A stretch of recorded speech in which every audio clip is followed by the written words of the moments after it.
Welcome to Amazing Business Radio with best-selling author and customer service and business expert, Shep Hyken. Shep will talk with some of the smartest thinkers in business to help make you more successful in your professional and personal life. This is Amazing Business Radio with Shep Hyken. Hello, everybody. It's Shep Hyken here. We're back with another episode of Amazing Business Radio. We have a great interview today with Edwin Margulies, the chief evangelist over at Nextiva. And he is a serial entrepreneur. He's been involved in starting up businesses, selling businesses.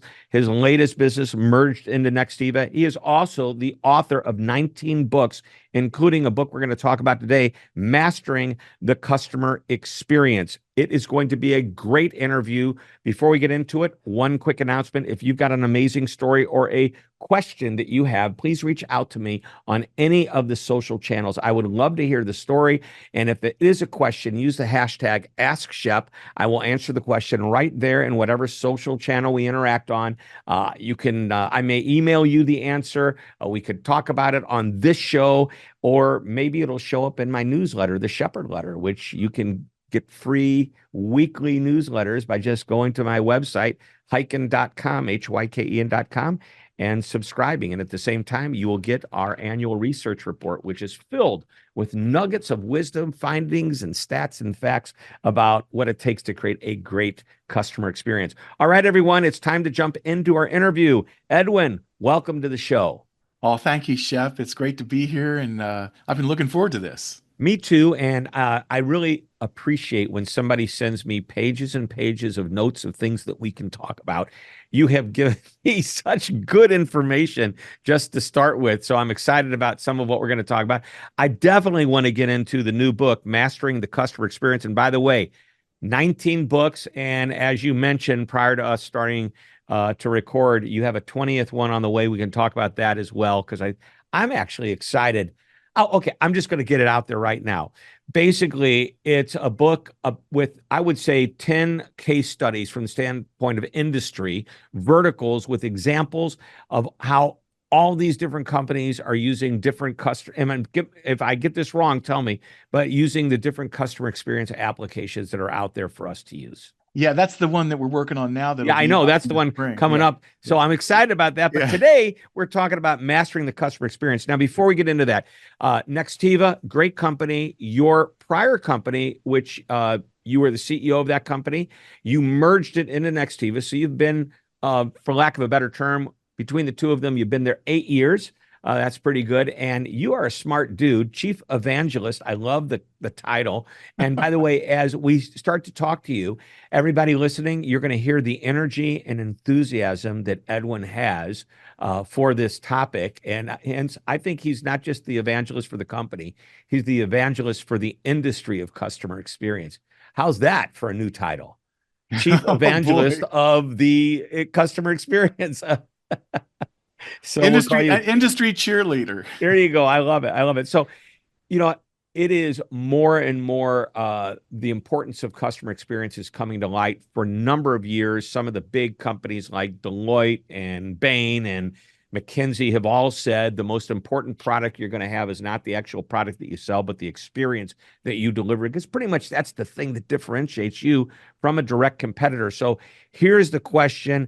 As CX practitioners and leaders from business are facing challenges with customer experience becoming the primary driver for customer retention and a business's overall viability, I would love to start off with some comments about, I wanted to hear a little bit more about Nextiva, didn't I? I'm just so far ahead of myself because I'm excited. We'll get to that question. Real quick, Nextiva, give us the elevator pitch on what that is so people have a little context of where we're coming from. Sure. Well, at Nextiva, we concentrate on helping companies of all sizes to deal with the everyday communication transaction, front office transactions that kind of cover the globe. Everything from core communications for knowledge workers, picking up the phone, routing calls, brand management, where you're kind of tuned into what's going on Facebook and other social channels, and maybe monitoring what's going on with competitors. Writing up tickets for help desk, even contact center activities or automation where you might have some bots, so we kind of cover the globe for the entire enterprise, helping to take friction out of transactions so that the experience that your customers have is so good that you kind of make them into loyal evangelists. Right, right. It's So turning them you're into evangelists and making it easier for them to do business with you. And that's the business we're in. We're in the business of making it easy to communicate with your customers. That's what we do. So Nextiva's that answer pretty much is what that first question was about. What's important? And you just listed a number of functions that companies have. And I love the fact that you said, let's take the friction out of it. Let's make it convenient. One of my books is titled The Convenience Revolution, and it's all about that easy, hassle-free, frictionless experience. Why should we make a customer do more than they have to do to get the experience that they deserve and whatever issues they have, which is great. So we have a perfect storm today. We have this incredible amount of technology that is coming down the pipe. And companies are just wondering, what should I spend my money on? I'm just going to, with business leaders unsure of where they want to start when it comes to the next step of making the customer experience better. What do you suggest? Wow. It's a lot to take in. And I think the perfect storm is that's a good term. You've got number one, you know, today's modern consumer, they're a wily beast. They're demanding, they want great service, they want personalization, they don't want to repeat themselves. They want to communicate on the channel of their choice. They self-publish, right? Oh yeah, they're like they have You know, a yeah, megaphone on the experience. Is it a great one? They'll scream it. If it's yeah, not so great, guess what? They right. also scream it. This is a new entity, right? I mean, 20 years ago, we didn't have that, right? So, and also consumers now have more information at their fingertips. Sometimes they know more than the agent does if they're calling in for support or to complain about something. Sometimes they're armed with more information than the agent is, which is kind of upside down, right? Well, and I So you get got that. that They problem. just they just want the company to do something about Yeah, what they know about. yeah, And that's why exactly. they're calling. And Yeah, um, yeah, and I think that brings us to a completely different point that's a little off topic, but with AI today and the digital experience, and yes, everybody, we're going to talk about AI a little bit. Seem to always talk about it at least once or twice in every interview we do. But, if a customer decides to go digital first and tries to get their answer resolved by going on the website, having a chat bot, maybe it's a higher end AI fueled. And I say higher end, it's more, I should say, a more up to date experience with the chat bot, meaning the company invested, which, by the way, so much less money to invest in a technology like this than it was 10 years ago. oh yeah. To our point, when we were talking earlier before we started, any company, even small ones, can afford to jump on this bandwagon and create a technological experience that is one that the customer loves. But you've got this, everything's going on. The customer, gosh, I'm going down a couple of different rabbit holes. But uh, to your point, I think that companies need to figure out where their customers are, what they want, and where to invest. Not so much the money because it's not as expensive, but the time and I guess the investment in creating the process, if that's a good word. I know you mentioned you have programmers that work for your company, and what they're programming isn't creating new technology. It's the existing technology that's being used to create a better experience. Yeah, and one of this, in terms of the perfect storm, right? You got the demanding customer, but the second thing, even though it's cheaper to deploy, automation than it was 10 years ago, even, there's still a lot of technical debt that companies have. They might have bought something 10 years ago. Ah, It's not yes. easy to integrate new tech into the data that holds information about customer experiences and history might be siloed. So, breaking down those silos and knitting something together that's actually a socket for new technology. That in itself is part of this perfect storm, this ever-changing technology landscape. So, we kind of advocate the use of what we call a platform-based approach, where, instead of cobbling together what I call hodgepodge lodge, of all disparate, technology du jour every 6 months, whatever the shiny object is, you got to use it. And by the way, that's a Yeah. problem, and that's what sometimes paralyzes Yeah. somebody to make the decision. Like, Yeah. what if I buy it today? Is it going to be obsolete tomorrow? Yeah. Well, there's this thing called Moore's Law, right? I'm sure you remember it. Yeah. Where, when the chips are twice as fast every 18 months and twice as cheap, right? I mean, skating ahead of that puck is very difficult. And so I love the Wayne Gretzky analogy. Yeah. Go to where the puck's going. That's right. Well, it's hard to do that. And there's two ways to do that, Shep. Way number one to have the vision to do it. And way number two is to have the architecture to do it. A very adaptable, decomposable, infinitely integratable kind of architecture that's completely shot full of API access. Unless you have that from the get-go, it's very difficult to skate ahead of the puck. You got to be, well, here, I'll give you another analogy. What Muhammad Ali used to say about, float like a butterfly and sting like a bee. You got to be adaptable.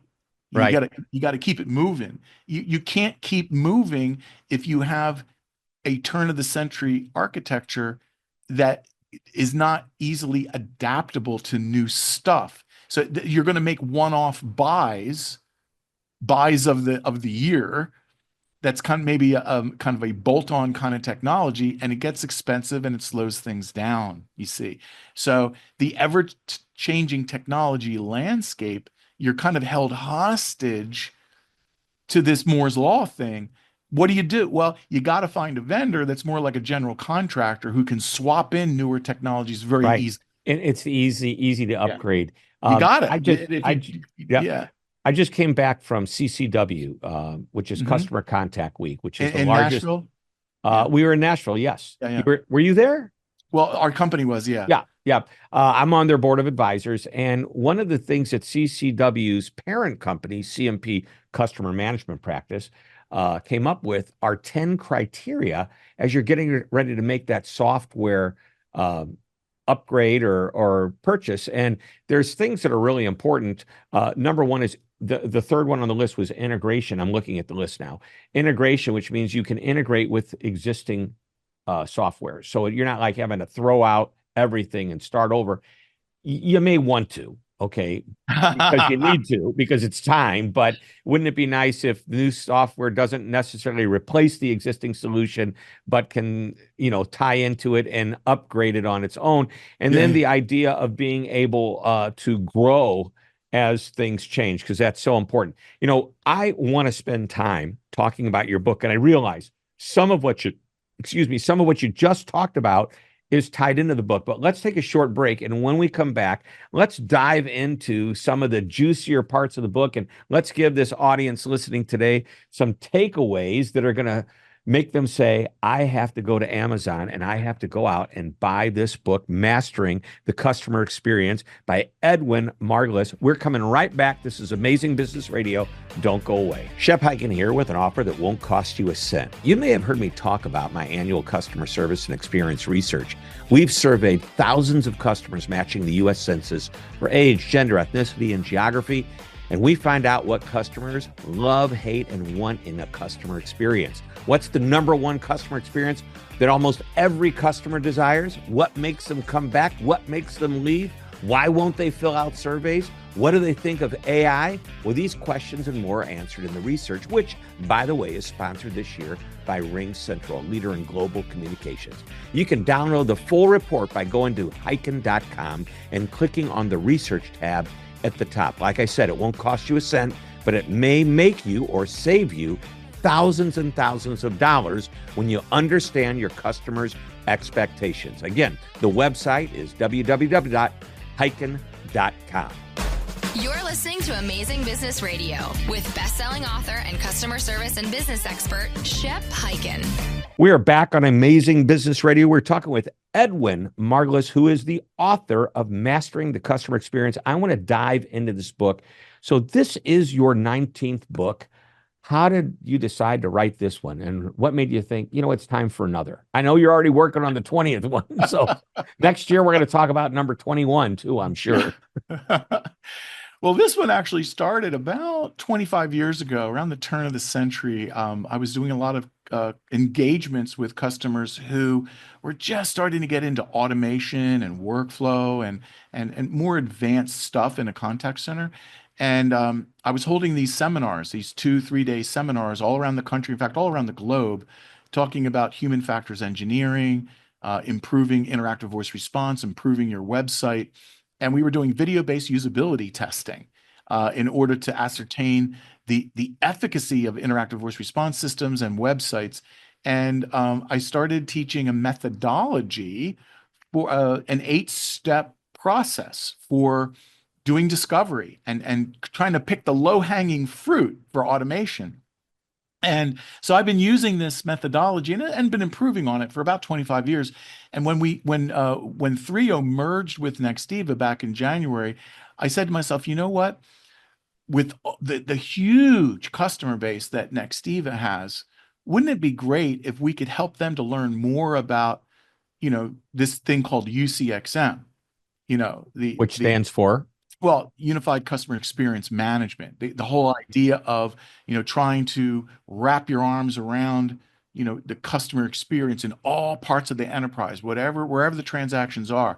I said, it occurs to me that the 8-step discovery process that we've been using all these years, maybe we should make that into a book to make it easier for customers to understand what the possibilities are, how they can ideate, how they can identify opportunities for making it better for customers. We need a guide for people, right? So we decided to put it into writing, and that's where the book came from. But it's been in use.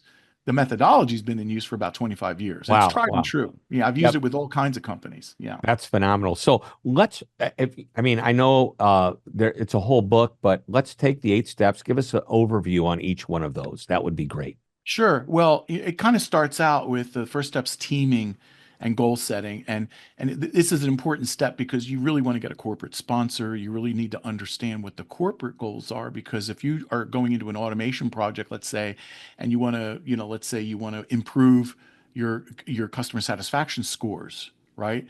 But you have a new CFO who's just trying to save money. And that's your sponsor. Yeah, Right. He may or may not be the sponsor, but it might be a CEO. It might be whoever holds the purse strings of spending the money for this new. And by the way, you mentioned automation. It could be related to anything. Sure. Any kind of investment. Yeah. I'm so glad, because that was one of the questions I had, is how you basically have to make the case that this is not going to cost, but it's going to make the company money or save the company money beyond the investment. That's what. Well, and the challenge is that the goal that you might have at the practitioner level or at the business unit level may fly in the face of what the corporation says it wants to do in terms of saving money. Let's say, the investment might be counter to that. So rationalizing the battling goals is kind of the first step. You want to make sure that what you're about to embark on is sanctioned. That you've calculated the ROI for it, that there's people who are going to support the effort. So that teaming arrangement is the beginning. Then the second part, which is the second chapter, is really about developing what we call a transaction taxonomy. And I know that sounds kind of weird, but all it is making an account of all the different types of transactions that you're already doing. How many website hits do you get? How many conversions do you get on the website? How many smartphone application engagements happen each day? How many telephone calls happen inbound or outbound? How many chats? And basically, we ask you to rate them. It's kind of a homework assignment, actually, for for your listeners. Go back to your company and go on a spreadsheet, write down all the different types of transactions, different modalities, and write down how many of them happen each day, and then write down, T-shirt size it. Are they complex, simple, or very complex? Yeah. Small, medium, large. Yeah. And once you've done that, you've got the beginnings of a transaction taxonomy, and it makes it easier to go into the next steps. The third step is the customer maturity model. And basically, it helps you to figure out your appetite as a company for, well, just how advanced you want to be. I mean, do you really want to go into full bore automation and journey orchestration and, all kinds of fancy stuff? Or do you just want to kind of start slow?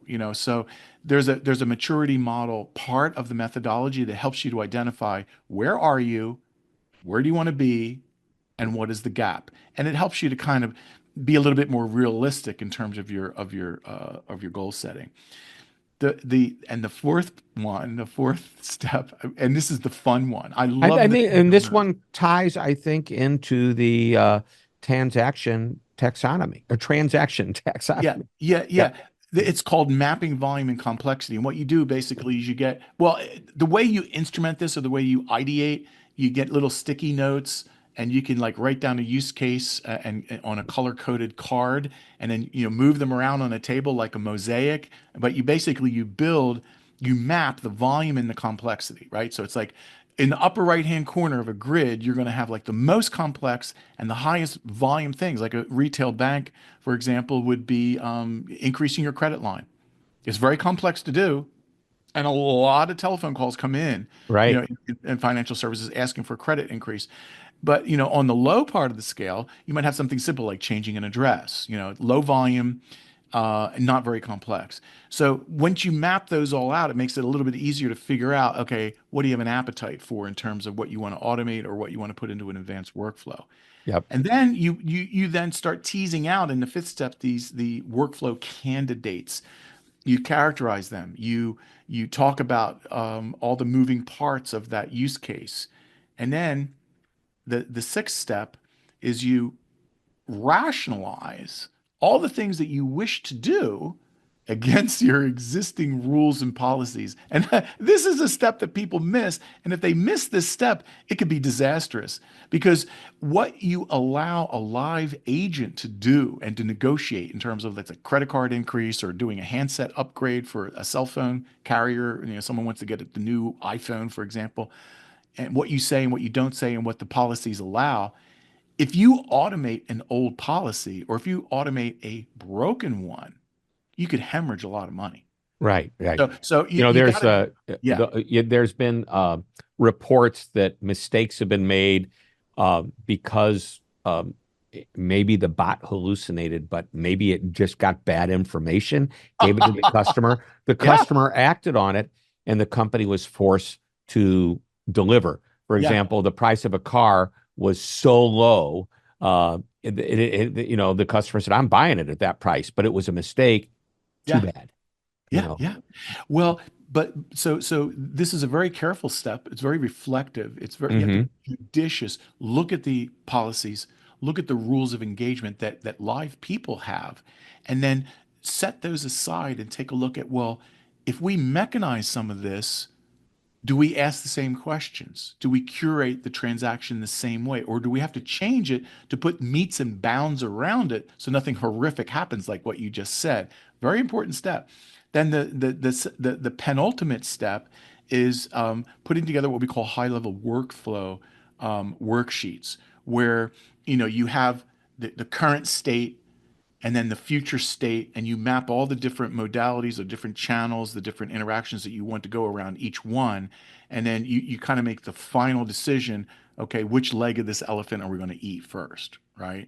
Because it's all about Kaizen. It's all about incremental improvement. And then lastly is what we call a best practices template, where we basically float in, what are the modalities, what are the resources, what are the artifacts, what are the different moving parts, and then it allows you to kind of draw.